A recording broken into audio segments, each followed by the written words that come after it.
insolvency practitioners love to tell people the earlier you take action about financial distress, the more options you have. But it's human nature. The reality of it is, calling an insolvency practitioner such as myself up is the last step on the road after all other options have been exhausted, like refinance, like attempting to sell components of the business or selling surplus assets, all those sorts of things. So I guess with that in mind,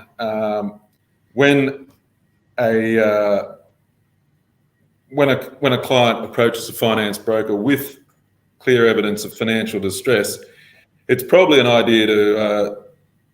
at that point, identify what options are actually available to the particular client, whether it be safe harbour, whether it be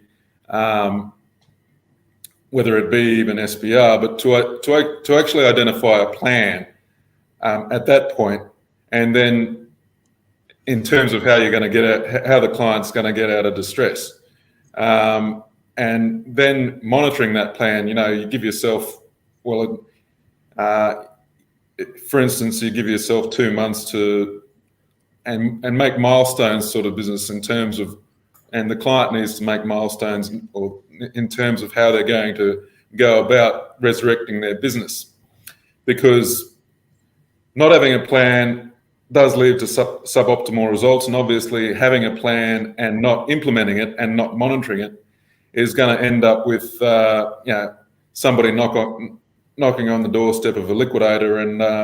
ending up in a liquidator's in tray, and there won't be a good result for either the company or potentially the personal position of the directors. So I think that, and this is probably goes back to what you were saying before, it's not so much stigma. It's a bit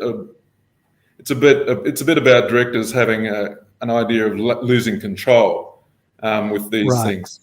Yeah, I guess that's a big fear. I guess, I mean, the more you let it go, the less resources are in the business, the less, the more suppliers have stopped supply, the more customers have received diminished quality of service or goods because of the lack of resources, and the fewer options are available to the business.